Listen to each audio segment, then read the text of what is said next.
Ah, so ngayon, galit si Amy Marcos. Galit si Amy. Mga kabunyog, hindi siya pinapasok eh. Maaga siyang dumating, hindi siya pinapasok. Si Amy Marcos. So, ayan oh, yan yung picture ni Amy nung hindi pinapasok, ipakita ko sa inyo. Oh, yan. Oh, yan si Amy Marcos nung hindi pinapasok. Oh, mga kabunyog. Ayan oh, si Amy Marcos yan. Oh.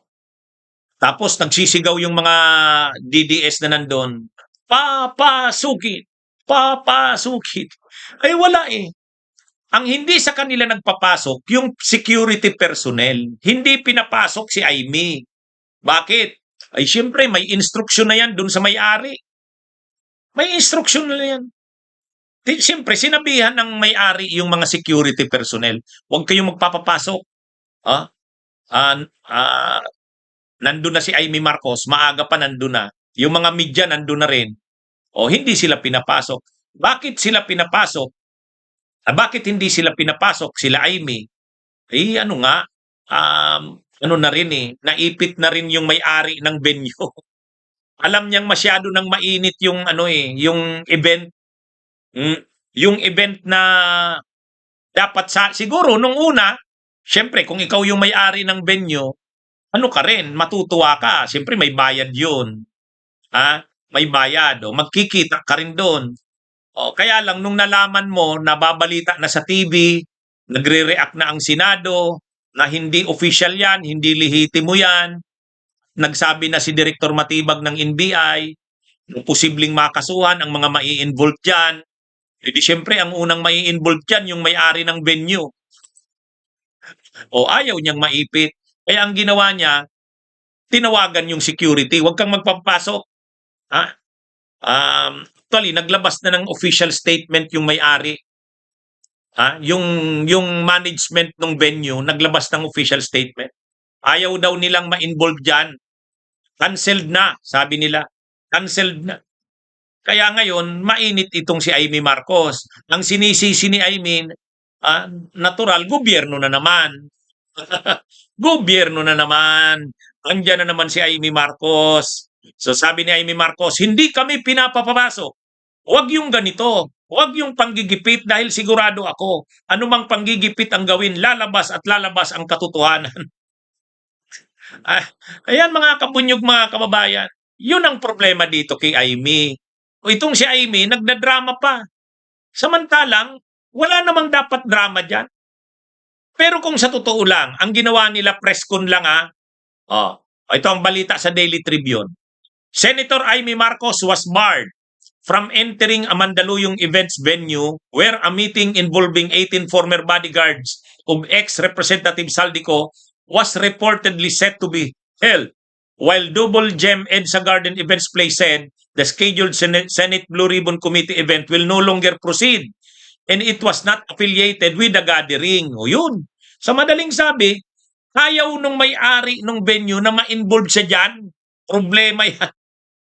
Kahit kikita pa sana siya dyan dahil may bayad naman siyempre, malaki rin sanang kikitain niya siguro. Pero ayaw niya ng gulo siyempre. O ngayon, para pagpasok pa lang ni Amy, ayaw nang papasukin. O ngayon, si Amy naman, nagdadrama. O, ano ang drama ni Amy? O, yun na nga, sabi niya, hindi kami pinapapasok.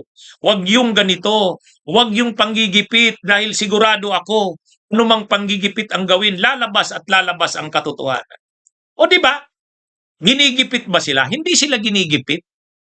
Ito namang si Amy Marcos, sisisihin pa yung kapatid, yung gobyerno ng kapatid niya. Hindi naman yun. Normal lang naman na reaksyon niya nung may-ari ng venue. Kahit naman ako, may-ari ako ng venue, ayaw ko ng gulo. Bakit nakikita niya na may gulo? Unang-una, nag-warning na ang Senado. Hindi lehitimo yan. Tapos naka-advertise na yung pangalan ng kanilang, nung venue, naka-advertise. Di ba? Naka-advertise. Ay nagsabi na si Director Matibag, pwede kayong makasuhan dyan. O, sino ang mga pwedeng makasuhan? Yung magiging party daw ng pagtitipon. O di syempre sila Mike Defensor. Mabuti si Mike Defensor, ano na yan? Palaban na yan. Nakakumit na dyan si Mike Defensor. Yung may-ari ng venue, ayaw niya rin namang ma-involve dyan. Di ba? Ito namang si Amy Marcos, dahil hindi siya pinapapasok, ang sinisisi ang gobyerno. Ang dali lang naman unawain yan eh. Ayaw ng may-ari ng venue na ituloy na ipagamit ang venue niya. Bakit? Sa tingin niya, magkakaproblema siya. Bakit? Dahil illegal yung pagtitipon. Hindi naman pala totoong blue ribbon yun. Pero kung press-con lang yun ha, press-con, pwede. Di ba? Kung ako ang may-ari ng venue, pwede ba? Tawagin nyo na lang itong press-con. Meeting na lang. Huwag nyo nang tawaging blue ribbon committee hearing. Di ba? Ganun lang. Kung ako ang may-ari ng venue, sasabihin ko, pwede bang gawin nyo na lang itong meeting lang? Magpipress-con kayo, okay lang yun. Pero huwag nyong gawing blue ribbon hearing kasi mukhang ayaw ng Senado na tawagin itong blue ribbon committee hearing. Di ba? Ganun yun. Kaya anyway, gusto nila ng drama. Itong si Amy, gusto rin ng drama. Yung pinapalabas ni Amy, inaapi na naman sila. Ginigipit na naman sila. The usual na drama. Kaya yung hindi pagpapapasok kay Amy, hindi yun kagagawan ng gobyerno. Kagagawan ng may-ari ng venue. Inutusan yung security guard. Bakit? Ayaw niyang ma-involve. Sabi niya, hindi kami involved dyan sa mga patipo na yan. Ayaw ng may-ari ng venue. Hindi sana naman mangyayari yun kung wag na nilang tawaging Blue Ribbon Committee hearing. Ay problema, madrama sila. Gusto talaga nila tawaging Blue Ribbon Committee hearing. Di ba? Yan yung problema dyan. Yan yung problema dyan. Kaya, so ngayon, ang ginagawa ni Amy, nagdadrama. Kagagawa nila yan. Bunyog, halikan na kasama ka.